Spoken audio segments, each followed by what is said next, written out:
हाय friends, मैं हूं Asiya. Welcome to my channel. आज हम बनाएंगे ज़बरदस्त स्नैक जिसे आप 1 से 1.5 माह के लिए फ्रीज कर सकते हैं। लंच बॉक्स के लिए, पार्टीज़ के लिए, टी टाइम के लिए बेहतरीन रेसिपी है। हमेशा की तरह वीडियो को पूरा ज़रूर देखिएगा।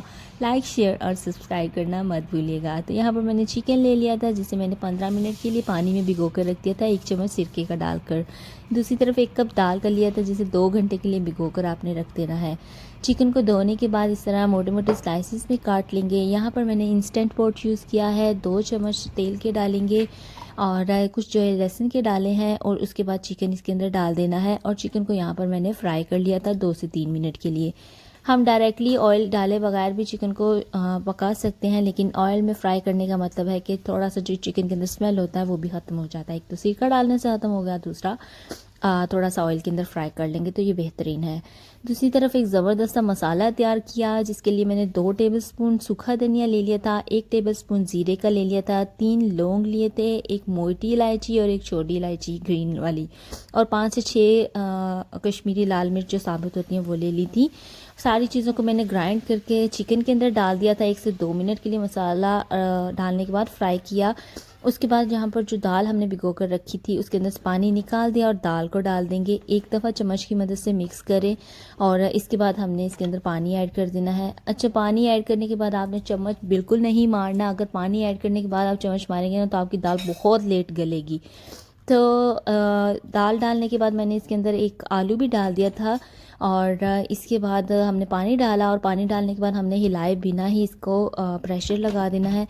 अगर आप प्रेशर कुकर में बनाते हैं तो 7 मिनट और अगर जैसे मैंने स्लो कुकर में बनाया है तो यहाँ पर इसे 15 मिनट का टाइम लगा था और 15 मिनट के बाद मैं इसे खोल लूँगी। अगर नॉर्मल हांडी में आप बनाते हैं तो 30 मिनट के लिए आप दाल को पका लें। तो 15 मिनट के बाद मैंने विसल से जो प्रेशर है वो रिलीज़ किया और उसके बाद हमने इसे खोल लेना है। तो यहाँ पर बेहतरीन सी हमारी दाल, चिकन सब कुछ गल चुका है। तो यहाँ पर मैंने चिकन को यहाँ से दाल के अंदर से सेपरेट कर लिया और जो दाल और आलू था इसके अंदर पानी जो है उसे हमने बिल्कुल अच्छे से ड्राई कर लेना है। अच्छा, आपको लग रहा होगा कि ये मैं शामी कबाब बनाने लगी हूँ, तो शामी कबाब से मिलती जुलती ही रेसिपी है, लेकिन ये शामी कबाब से थोड़ा डिफरेंट होगी और बहुत ज़्यादा मज़े की बनेगी। इस तरीके से आप चिकन के कटलेट्स बना के देखें, बहुत ज़्यादा मज़े की बनेंगे। तो यहाँ पर जो चिकन हमने सेपरेट किया था उससे मैंने श्रेड कर लिया और यहाँ पर देखें दूसरी तरफ जब तक चिकन श्रेड कर रही थी दाल के अंदर से पानी भी अच्छे से ड्राई हो गया था। तो अब इस पॉइंट पर या तो आप चॉपर में डाल के दाल को ग्राइंड कर लें अच्छे से, या ग्राइंडर में डाल दें, ब्लेंडर में डाल दें, या इमाम दस्ते से भी आप इसे कूट सकते हैं। तो बस यहाँ पर मैंने चॉपर में डाल के इसे दाल को अच्छे से ग्राइंड कर लिया था और इसके बाद इस पॉइंट पर हमने थोड़े से कुछ स्पाइसेस इसके अंदर डालने हैं, क्योंकि मैंने शुरू में सिर्फ साबुत जो होल स्पाइसेस होते हैं वो डाले थे। यहाँ पर मैंने 1 अदद प्याज लिया है, 3 से 4 सब्ज़ मिर्चें ली थी और इन्हें चॉप करके इसके अंदर ऐड कर दिया था। इस पॉइंट पर शुरू में आपने कोई प्याज वगैरह इसके अंदर नहीं डालना। उसके बाद जो चिकन श्रेड की थी वो डाल देंगे और 2 अदद अंडे डाल देने हैं। अंडे आप स्किप भी कर सकते हैं इस पॉइंट पर। अगर कुछ लोग होते हैं जिन्हें नहीं पसंद अंडा डालना तो आप अंडे को इस पॉइंट पर स्किप कर सकते हैं। अंडा मैंने इसलिए डाला है ताकि फ्राई करने के टाइम पर अक्सर अगर आप अंडा इस्तेमाल नहीं करना चाहते, बगैर अंडे के ही या कोई भी चीज़ लगाए बगैर फ्राई करना चाहते हैं, तो आपके अंडे टूटे, सॉरी कबाब टूटे ना। तो बस यहाँ पर मैंने 2 अदद अंडे भी डाल दिए और प्याज, चिकन सारी चीज़ें एक साथ डाली। एक दफ़ा अच्छे से सारी चीज़ों को मिक्स कर दें। उसके बाद यहाँ पर मैंने ये करी पाउडर इस्तेमाल किया है, 1.5 टीस्पून मैंने करी पाउडर का डाला था। ये ऑप्शनल है लेकिन बहुत ही अच्छा जायका देता है आपके कबाब में। और नमक यहाँ पर आप हस्बे जायका डाल दें। यहाँ पर मैंने 1/2 टीस्पून नमक का डाला था और आप अपने जायके के हिसाब से नमक को चेक कर सकते हैं।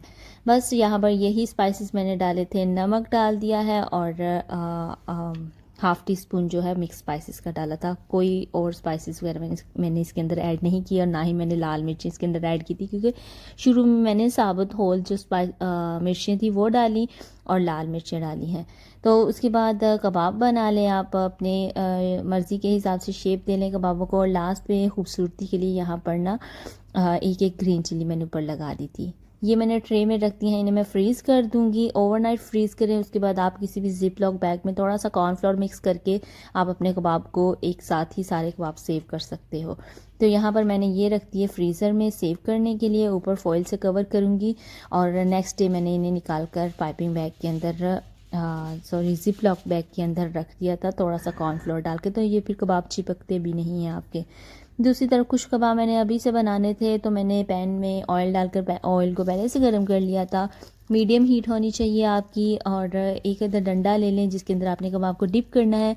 अच्छा, आप अंडा लगाए बगैर भी कबाब बना सकते हैं, क्योंकि हमने शुरू में मसाले के अंदर अंडा डाला था, तो भी आपके कबाब टूटेंगे नहीं। तो यहाँ पर मैंने अंडा लगा के इसे फ्राई कर लिया, दोनों तरफ से लाइट गोल्डन ब्राउन होने तक आप इसे पका लें। ये इतने मज़े के बनते हैं, इतने मज़े के बनते हैं, यकीन करें बहुत ही ज़्यादा मज़े के बनेंगे। एक बार आपने इसे ज़रूर ट्राई करना है। इससे आप पराठा भी बना सकते हैं, इसकी भी रेसिपी मैंने दी हुई है। इन्हीं कबाबों से मैंने पराठा बनाया था, पराठा रोल, जो कि इंतहाई मज़े का बना था। आप ये अपने बच्चों को लंच बॉक्स में भी दे सकते हैं, इसी तरह से दे सकते हैं, पराठे के अंदर लगा के दे सकते हैं, सैंडविच के अंदर लगा के दे सकते हैं। तो होप सो कि रेसिपी अच्छी लगी होगी, यकीन करें मज़ा आ गया था इसे खा के। तो यहाँ पर भी मैं आपको थोड़ा सा टेस्ट करके बताती हूँ।